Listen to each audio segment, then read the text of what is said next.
Llevas años comulgando cada domingo y puede que en este momento tu alma no esté limpia. No lo digo para asustarte, lo digo porque nadie más te lo va a decir con esta claridad y porque lo que no se nombra no se sana. Quédate. Lo que vas a escuchar en los próximos minutos puede cambiar el rumbo de tu eternidad.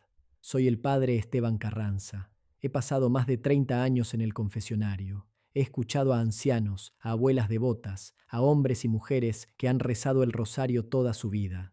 Y lo que me han contado, o mejor dicho, lo que no me han contado, me ha enseñado algo que no aprendí en el seminario. El mayor peligro espiritual no es el pecado que se comete con plena conciencia. El mayor peligro es el pecado que se lleva encima sin saberlo, el que se volvió costumbre, el que nadie nombró en 40 años de vida religiosa. Hoy vamos a hablar de 12 pecados que casi ningún católico mayor de 60 años confiesa, no porque sean malas personas, no porque quieran engañar a Dios, sino porque la Iglesia, en demasiadas ocasiones, ha preferido el consuelo fácil a la verdad difícil, y la verdad difícil es la única que libera. El último de estos 12 pecados es el más traicionero de todos, porque no parece pecado, parece madurez, parece sabiduría ganada con los años, y es una trampa mortal. No te vayas antes de llegar ahí. Empecemos por el principio. El apóstol Santiago escribió algo que muchos prefieren ignorar porque incomoda demasiado. Dijo que quien sabe hacer el bien y no lo hace, comete pecado. No dijo que comete un error. No dijo que tiene una deuda pendiente. Dijo pecado. Y una gran parte de los pecados que vamos a recorrer hoy son exactamente eso. Cosas que se dejaron de hacer, silencios que se convirtieron en complicidad, costumbres que se volvieron invisibles de tan repetidas. He perdido la cuenta de cuántas veces he escuchado la misma confesión de personas que llevan décadas yendo a misa. Padre, me enojé. Padre, dije una mentira pequeña. Padre, me distraje durante la oración. Y cuando voy más profundo, cuando hago las preguntas que muchos confesores no hacen, aparecen grietas. Grietas enormes. Pecados que llevan años intocados porque nadie se tomó el tiempo de nombrarlos. Hoy los vamos a nombrar. 12. Y el primero es quizás el que más me preocupa como sacerdote porque toca lo más sagrado que existe. Comulgar sin estar en gracia de Dios. Piénsalo un momento. Cada domingo avanza la fila hacia el altar. En esa fila hay personas que no se han confesado en meses, en años, que cargan pecados graves sin resolver, que se acercan al cuerpo de Cristo no porque hayan examinado su conciencia, sino porque siempre lo han hecho, porque sería extraño quedarse sentados, porque ¿qué pensarían los demás? San Pablo fue absolutamente claro cuando escribió a los Corintios. Dijo que quien come el pan del Señor de manera indigna, come y bebe su propia condenación, no su incomodidad, no su mala suerte, su condenación. El Catecismo de la Iglesia Católica, en el número 1385, establece sin ninguna ambigüedad que quien tiene conciencia de pecado grave debe acudir primero al sacramento de la reconciliación antes de recibir la comunión. Antes de comulgar, hazte 3 preguntas. ¿He confesado todo pecado grave? ¿Vengo con el corazón preparado o vengo por inercia? ¿Estoy en paz con Dios y con los que me rodean? Si alguna de esas respuestas genera duda, no comulgues ese día. Ve al confesionario primero. Dios prefiere verte en la banca, con el alma limpia, que en la fila con el corazón cerrado. Pero hay algo que puede bloquear incluso una confesión bien hecha, algo que levanta un muro entre el alma y la gracia de Dios, y que muchas personas mayores cargan desde hace décadas sin reconocerlo como lo que es: el rencor sepultado, ese hermano con el que llevas 15 años sin hablarte, esa nuera que nunca aceptaste del todo, ese hijo que te hirió profundamente y al que le cerraste el corazón sin hacer el proceso real de perdonar, ese vecino, ese compadre, esa persona cuyo nombre ni quieres mencionar. A veces ni siquiera es odio declarado, es algo más silencioso y más peligroso, es la indiferencia fría, es decir, de labios para afuera que ya perdoné, mientras por dentro el corazón sigue cerrado con llave. He escuchado personas que lloran en el confesionario por haberse distraído en la misa, que se golpean el pecho por llegar tarde a la novena, pero cuando pregunto si hay alguien a quien no han perdonado de verdad, el silencio que sigue me dice todo. Cristo no dejó esto como sugerencia. En el Evangelio de Mateo fue completamente directo. Si ustedes no perdonan a los demás, tampoco el Padre Celestial los perdonará a ustedes. Es una condición. Y mientras esa condición no se cumpla, ningún rosario, ninguna misa, ninguna confesión alcanza su pleno fruto. El rencor es un muro. Y Dios respeta ese muro porque respeta tu libertad, pero no lo derriba por ti. Tienes que querer abrirlo tú. Perdonar no es sentir cariño por quien te lastimó. Escucha esto bien, porque aquí es donde muchos se quedan atascados. Perdonar es un acto de la voluntad, es decir, en voz interior: te perdono por Cristo, no porque lo merezcas, no porque el daño que me hiciste no fuera real, sino porque mi Señor me lo pide y porque yo necesito soltar ese peso para poder ser libre. Hoy, antes de cerrar este video, nombra a esa persona y di esas palabras, aunque te cuesten, aunque no las sientas todavía. La voluntad lleva el camino y el sentimiento viene después. Ahora bien, si el rencor destruye la gracia por dentro, hay otro pecado que la daña por fuera, en la familia, en la parroquia, en la comunidad, y es uno de los pecados que menos se confiesa, aunque se practica casi a diario. La murmuración, la lengua envenenada, hablar mal del párroco después de la misa, criticar a la catequista, comentar sobre la vida de aquella familia que se sentó en la primera fila, y a veces disfrazado de caridad cristiana.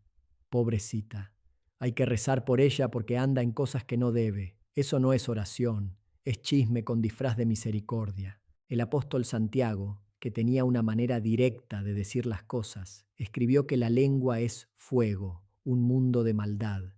El catecismo enseña que la detracción y la calumnia pueden ser pecados graves, no leves, graves. Antes de hablar de alguien que no está presente, aplica 3 preguntas. ¿Es verdad lo que voy a decir? ¿Es necesario decirlo? ¿Es caritativo hacerlo en este momento? Si falla una sola de las 3, calla. Así de simple, así de difícil. Y si el pecado de la lengua es lo que se dice, el siguiente es igualmente grave por lo que no se dice: la omisión cobarde. Hay abuelos y abuelas que ven a sus hijos vivir en situaciones que saben que están mal, que ven a sus nietos crecer sin fe, sin bautismo, sin formación espiritual, y guardan silencio. No por falta de amor, al contrario, callan por amor, porque no quieren conflictos, porque tienen miedo de que los llamen anticuados, porque prefieren que los sigan invitando a las reuniones familiares. Pero ese silencio no es prudencia, es complicidad. El profeta Ezequiel recibió un mensaje de Dios que debería hacernos pensar: si no adviertes al que va por mal camino, su sangre la demandaré de tu mano. No se trata de dar sermones ni de convertirse en el juez de la familia. Se trata de, al menos una vez, con amor genuino y con palabras verdaderas, decir lo que hay que decir. Y si no te escuchan, entonces oraciones, sacrificios y ayunos por su conversión. Ese también es un acto espiritual poderoso. Pero el silencio total, el mirar hacia otro lado, eso es omisión. Y la omisión es pecado. Pero antes de señalar lo que falta en los demás, hay que mirar lo que falta adentro. Porque el quinto pecado es uno que todos los que llevamos años en la fe conocemos, aunque pocos lo llamamos por su nombre: la tibieza consentida, la oración dicha de memoria mientras la mente está en la lista del supermercado, el rosario rezado con los labios pero con el corazón completamente ausente, la misa vivida como un trámite que hay que cumplir para no sentirse culpable, los sacramentos recibidos por costumbre sin que haya una conversión real del corazón. Después de 40 años rezando, es terriblemente fácil que las palabras se vacíen, que el corazón se adormezca, que la fe se convierta en rutina sin vida. Y el Apocalipsis tiene para esto las palabras más duras de toda la Biblia. Porque eres tibio, dice el Señor, y no caliente ni frío, te vomitaré de mi boca. No dice que te corregirá, no dice que tendrá paciencia contigo indefinidamente. Dice vomitar. Esa imagen no está ahí por casualidad. Está ahí para sacudirnos, para que no nos quedemos dormidos dentro de una práctica religiosa que ya no tiene fuego. El alma tibia no sabe que está muriendo. no pide auxilio, se siente cómoda y en esa comodidad lentamente se apaga. El remedio no es complicado, pero requiere honestidad. Cada mañana, antes de comenzar la oración de ese día, una intención simple. Señor, hoy no quiero rezar por inercia, hoy quiero encontrarte de verdad. Y si solo puedes rezar un Ave María, que sea una dicha con todo el corazón, una sola oración verdadera vale más que 100 rezadas sin alma. Si algo de lo que has escuchado hasta ahora te ha tocado por dentro, si algo generó incomodidad, si algo te hizo pensar en alguien o en algo concreto de tu vida, eso no es coincidencia, eso es gracia. Es el Espíritu Santo que no quiere dejarte tranquilo porque te ama demasiado como para dejarte igual. Comparte este video con alguien que lo necesite, un hermano, una amiga, alguien que lleva años sin confesarse. A veces Dios usa una pantalla para abrir una puerta que llevaba décadas cerrada, porque lo que viene en la segunda parte es todavía más difícil de escuchar. Los pecados que siguen son los que más se esconden, los que más se disfrazan de virtud, los que más daño hacen precisamente porque nadie los ve como lo que son. No te vayas. Bienvenido de nuevo. Si llegaste aquí directamente, te recomiendo ver la primera parte antes de continuar, porque lo que vamos a hablar ahora se construye sobre lo que ya dijimos. Y si vienes de la primera parte, gracias por quedarte, porque lo que sigue es lo que más me cuesta decir como sacerdote.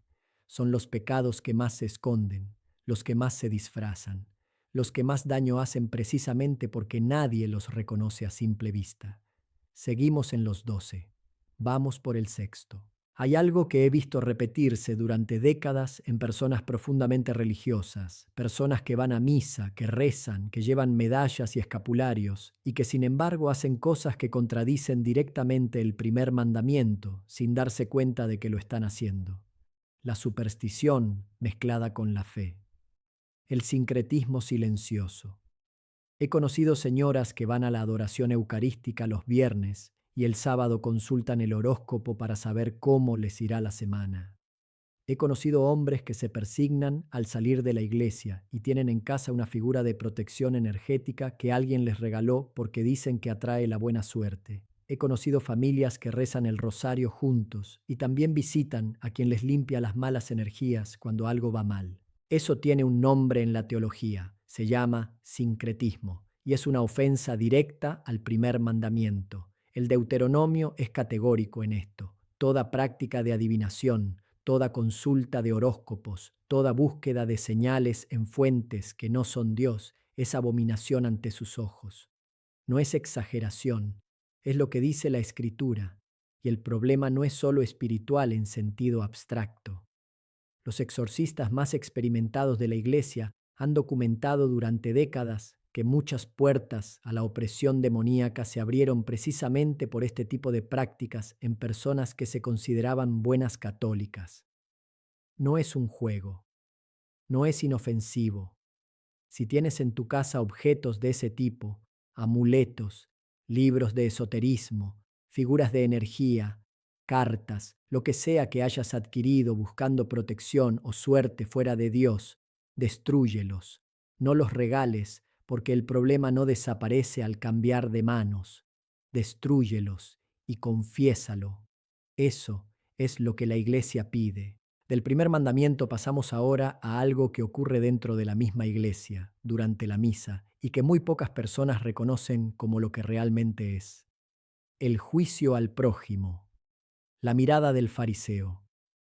¿Alguna vez has pensado durante la misa, mirando a alguien, que esa persona no debería estar comulgando, que aquella mujer viene vestida de manera inapropiada, que esa familia nueva en la parroquia no encaja, que aquel hombre que conoces de vista no lleva una vida que merezca recibir los sacramentos? En el momento en que ese pensamiento cruza tu mente y lo alimentas, dejaste de adorar a Dios y empezaste a juzgar a su Hijo, y eso es pecado.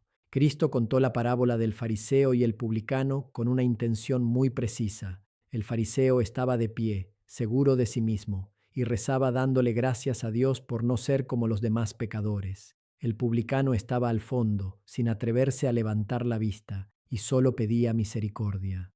¿Quién salió justificado? El publicano. Porque Dios no mira el cumplimiento externo, mira el corazón, y un corazón que juzga, aunque esté dentro de una iglesia, aunque tenga el rosario en la mano, está cerrado a la gracia. Cada vez que surja ese juicio, en lugar de alimentarlo, transfórmalo en oración.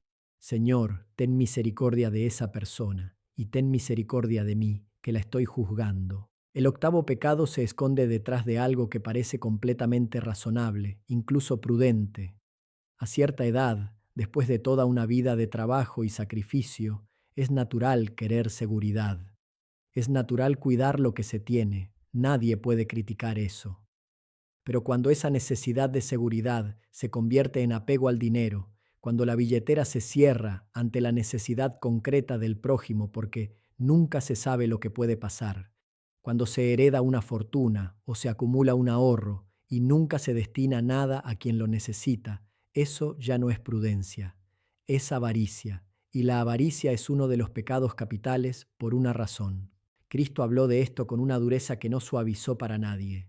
En la parábola del rico insensato, el hombre que había llenado sus graneros y se decía a sí mismo que podía descansar tranquilo porque tenía todo asegurado, Dios le dijo: necio, esta noche te van a reclamar el alma, y todo lo que acumulaste, ¿para quién será? La pregunta no era retórica, era una sentencia. Esta cuaresma, antes de que termine, elige una obra de caridad concreta y da, no de lo que te sobra, da de lo que te cuesta. Eso es lo que la Iglesia llama limosna verdadera. Lo que se da sin sentirlo no forma el corazón. Lo que se da y duele un poco, eso transforma. El noveno pecado es uno que se justifica con facilidad porque parece tener una causa completamente válida. El cuerpo ya no responde igual. Las rodillas duelen, los ojos se cansan, la energía no alcanza como antes, y poco a poco, sin que nadie lo decida conscientemente, la vida espiritual se va reduciendo. Se deja el rosario completo porque ya no hay fuerzas para los 5 misterios. Se abandona la lectura espiritual porque la vista se cansa. Se deja de ir a la adoración porque estar arrodillado duele demasiado. Todo eso es comprensible. El cuerpo envejece y nadie lo niega, pero la pereza espiritual no es del cuerpo, es de la voluntad, y esa distinción es fundamental. He conocido personas de 90 años que rezan con más fuego interior que jóvenes de 20. He visto enfermos en cama que mantienen una vida espiritual más rica que personas completamente sanas. La Santa Teresa del Niño Jesús, agonizando de tuberculosis, con el cuerpo destrozado, mantenía su oración hasta el último aliento. Decía que cuando ya no podía rezar con palabras, ofrecía su silencio a Dios. Y ese silencio ofrecido con amor valía más que muchas palabras dichas sin intención. Si no puedes rezar 5 misterios, reza uno con toda el alma. Si no puedes leer, escucha. Si no puedes arrodillarte, ora sentado y ofrece el dolor de no poder hacerlo de otra manera. Dios no mide cantidad, mide intención. Y una oración breve dicha con el corazón encendido vale más que 1000 dichas por inercia. El 10º pecado es el más difícil de confesar porque la persona que lo comete generalmente no cree que lo esté cometiendo. De hecho, lo vive como algo positivo, como un logro espiritual, como la recompensa natural de años de fidelidad. Es el orgullo del buen católico, la creencia silenciosa, nunca dicha en voz alta, de que después de toda una vida de misa, de rosario, de sacramentos, de ayunos y de sacrificios, la salvación ya está garantizada, que ya se hizo suficiente, que Dios no puede pedir más, que el examen de conciencia profundo ya no es necesario, porque uno ya conoce sus pecados y ya sabe que son pequeños. San Pablo lo advirtió con una claridad que debería hacernos reflexionar. Dijo que el que cree estar firme, mire que no caiga. Y el catecismo enseña que la presunción de salvación, creer que uno ya está salvo sin necesidad de conversión continua, es un pecado contra la virtud de la esperanza. La santidad no es un estado que se alcanza y se conserva automáticamente. Es un camino que se recorre cada día. Pregúntate con honestidad, ¿cuándo fue la última vez que te sentiste genuinamente pecador delante de Dios? No de manera rutinaria, no repitiendo las fórmulas de siempre, sino de verdad, con el corazón abierto, reconociendo que necesitas la misericordia de Dios tanto hoy como el primer día. Si la respuesta es hace mucho tiempo, ahí está la grieta. El 11º pecado toca algo que ocurre dentro de las paredes del hogar y que raramente aparece en el confesionario: la dureza conyugal, el trato frío e indiferente al esposo o a la esposa después de décadas juntos, las palabras cortantes que ya ni se notan porque se volvieron el idioma habitual de esa casa, los silencios que castigan, la indiferencia que reemplazó a la ternura. En décadas de confesionario, los pecados contra el cónyuge son de los que menos escucho, y sin embargo son de los que más daño hacen, porque ocurren en el espacio más sagrado que existe después de la iglesia, que es la familia. San Pablo escribió que los esposos deben amar a sus mujeres como Cristo amó a la iglesia, y Cristo amó a la iglesia entregándose completamente, sin reservas, sin condiciones. El matrimonio no es solo un contrato social ni un arreglo conveniente para la vida práctica. Es un sacramento vivo. Cada palabra dentro de esa casa, cada gesto, cada silencio tiene peso eterno. Esta Cuaresma, un propósito concreto y simple, un gesto de ternura cada día, una palabra amable que no estaba en el guión de siempre, una petición de perdón sin esperar a que te la pidan primero. Eso es santidad conyugal, eso es lo que Dios mira. Y llegamos al 12º. Les dije al comienzo que había uno que se disfraza de virtud, que parece madurez, que parece la sabiduría ganada con los años, y que es una trampa mortal. Este es el conformismo espiritual, la rendición silenciosa, la idea de que a esta altura de la vida ya se hizo suficiente, que Dios entiende, que uno ya cumplió su parte, que la santidad intensa es para los jóvenes o para los que tienen vocación religiosa, no para un abuelo o una abuela que ya dio todo lo que tenía que dar. Eso suena a humildad, suena a aceptación de los propios límites, suena a paz interior, pero es mentira, es rendición. Es decirle a Dios que ya terminaste cuando Dios todavía no terminó contigo. San Pablo escribió sus cartas más poderosas siendo anciano, preso, con el cuerpo enfermo, y aún así escribió que olvidando lo que quedaba atrás, se lanzaba hacia lo que estaba por delante, hacia la meta. No se conformó jamás. San Alfonso María de Ligorio escribió sus obras más importantes después de los 60 años. Santa Teresa de Ávila inició la reforma del Carmelo pasados los 50. La vejez no es el final del camino espiritual, es la cima, es el tramo donde más se necesita de Dios y donde más se puede crecer porque ya no quedan las distracciones de la juventud, ya no quedan las ambiciones del mundo, ya no queda nada que no sea lo esencial. Si llegaste a los 60, a los 70, a los 80 años, Dios todavía tiene planes para tu alma. La santidad no tiene edad de jubilación. Ahora mira estos 12 juntos. No son 12 problemas separados, son 12 síntomas de una misma enfermedad. La costumbre sin conversión, la fe practicada por fuera sin ser vivida por dentro, el catolicismo heredado que se repite de memoria pero que nunca se hizo personal, nunca se cuestionó, nunca se renovó de verdad. La Cuaresma no es solo ayuno y abstinencia, es el tiempo que Dios te da para tomar un espejo y ponérselo al alma, para examinarte de verdad, no con los 3 pecados de siempre, sino con honestidad profunda. Te dejo 4 pasos concretos para esta semana. Primero, toma estos 12 puntos y examina tu conciencia con cada uno. Escríbelos si hace falta. Anota cuáles te tocaron, cuáles generaron incomodidad, cuáles te hicieron pensar en algo o en alguien. Segundo, antes de que llegue el Domingo de Ramos, busca un confesor y haz una confesión completa. No la confesión de trámite, una confesión real, donde menciones cada cosa que encontraste en ese examen. Tercero, cada mañana de aquí a Pascua, una oración breve y honesta. Señor, muéstrame lo que no veo de mí mismo, porque lo que no se ve no se sana. Cuarto, toma el pecado que más te costó escuchar hoy, el que más te incomodó, el que más quisiste justificar, y trabaja en él con un propósito diario y concreto hasta el domingo de resurrección. Ahora, si puedes, haz silencio un momento, y en la presencia de Dios, que te mira con amor, no con juicio, Repasa en tu interior lo que escuchaste hoy, no para condenarte, para liberarte, porque eso es lo que hace la verdad cuando se recibe con el corazón abierto. No aplasta, libera.